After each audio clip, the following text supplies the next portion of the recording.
ஆண்டவரும் அருமைரட்சகருமாக இருக்கிற இயேசு கிறிஸ்துவின் ஆச்சரியமான நாமத்தில் தினமும் கர்த்தருடைய சத்தத்தை கேட்டுக்கொண்டிருக்கிற என்னுடைய பிள்ளைகளை வாழ்த்துகிறேன், ஆசீர்வதிக்கிறேன். நீங்கள் ஆசீர்வதிக்கப்பட்டவர்கள். இந்த நாளிலும் உங்களை பார்த்து என் ஆண்டவர் சொல்கிற ஒரு வார்த்தை, தோல்வி ஒரு முடிவு அல்லன்னு என் ஆண்டவர் சொல்கிறார். நம்முடைய வாழ்க்கையில் நம்ம நினச்சது நடக்கலைன்னா தோல்வியை கண்ட மாதிரி உட்காந்துக்கிட்டு அழுதுகிட்டு இருப்போம். சிலருக்கு சில பேசின வார்த்தையை உட்காந்து அழுதுகிட்டு இருப்பாங்க.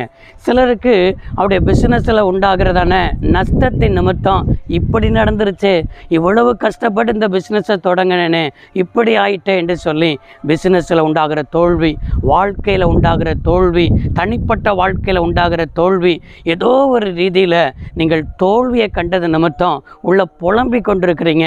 உங்களை பார்த்து தான் என் தெய்வம் சொல்கிறார், தோல்வி ஒரு முடிவு அல்ல என்பதை நீங்கள் விளங்கி கொள்ளணும். தோல்வி தான் நம்முடைய வெற்றியுடைய ஆரம்ப நிலை என்பதை நீங்கள் புரிந்து கொள்ளணும்.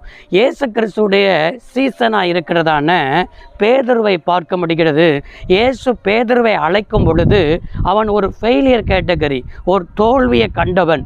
லூக்கா 5ஆம் அதிகாரத்தில் 2வது வசனத்தில் முழுவதும் பிரயாசப்பட்டு ஒன்றுமே கிடைக்கலன்னு சொன்னாலும் அடுத்த நாளைக்கு மீன் பிடிக்கிறதற்கு அந்த 2வது வசனத்தில் வலைகளை அலசி கொண்டிருந்தானாம்.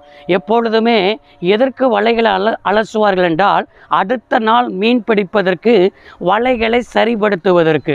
நம்ம தான் முழுவதும் பிரயாசப்பட்டுட்டோமே, ஒன்றுமே நடக்கலையே, இந்த வலை எதற்கு, இனிமேல் இந்த பிஸ்னஸில் தான் ஒன்றும் கிடைக்கலையேன்னு அந்த வலையை தூக்கி போட்டுட்டு போகலை.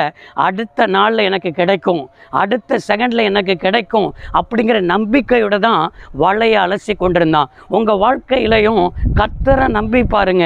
நான் நம்பினது கர்த்தரால் வரும், என் தெய்வம் என் பிஸ்னஸை ஆசீர்வதிப்பார், என் தோல்வியை மாற்றுவார், இந்த தோல்வி ஒரு முடிவல்ல, இதுதான் என் வெற்றியின் ஆரம்பம் என்று சொல்லி விசுவாச அறிக்கையிட்டு பாருங்கள்.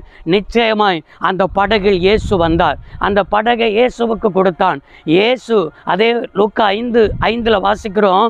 இயேசு சொன்ன வார்த்தைக்கு அப்படியே கீழ்ப்படுகிறான். ஐயரே, முழுவதும் பிரயாசப்பட்டு ஒன்றும் அகப்படவில்லை, ஆகிலும் உம்முடைய வார்த்தையின்படி வலைய போடுகிறேன் என்று சொல்லி கர்த்தருடைய வார்த்தைக்கு கீழ்ப்படிந்து வலைய போட்டான். 2 படகு அமிழத்தக்கதான மீன்களை ஆண்டவர் என்ன செய்தார், கொடுத்தார். அவனுடைய வாழ்க்கையே மாற்றினார். மீன் பிடிக்கிறவனை இது முதற்கொண்டு நீ மனுஷனை பிடிக்கிறவனாய் மாற்றுவேன் என்று சொல்லி அவனுடைய வாழ்க்கையை சேஞ்ச் பண்ணினார். அவனுடைய ஊழியத்தில் அன்றைக்கு ஒரு தொடக்கத்தை என்ன செய்தார், உண்டு பண்ணினார். தோல்வி ஒரு முடிவல்லங்க, தோல்வி தான் நம்முடைய வாழ்க்கையில் மாற்றங்களை உண்டு பண்ணும். தோல்வி தான் நம்முடைய வாழ்க்கையில் வெற்றியை கொண்டு வரும். இன்றைக்கி தோற்று போன நிலைமையை போல் இருக்கிறீங்களா, நிச்சயமாக உங்களுக்கு வெற்றி என்ன செஞ்சிருச்சு, இந்த நாளில் தான் ஆரம்பமாகுது. அதனால் சோர்ந்து போகாதீங்க. லூக்கா 5:5 மனதில் வைத்துக்கொள்ளுங்க. கர்த்தருடைய வார்த்தையின்படி செய்து பாருங்கள், உங்கள் தோல்வி வெற்றியாய் மாறும். ஜெபம் பண்ணுவோம். சர்வ வல்லமையுள்ள தெய்வமே, அருமை தகப்பன், இந்த வார்த்தை ஆசீர்வதித்து தந்தீரே, நன்றி. இந்த வார்த்தையின்படியே தோல்வி ஒரு முடிவல்ல, இன்றைக்கி தோல்வி வெற்றியாய் மாறுவதாக இயேசு ரட்சக நாமத்தில் பிதாவே, ஆமென். கர்த்தர் ஆசீர்வதிப்பாராக. God bless you all.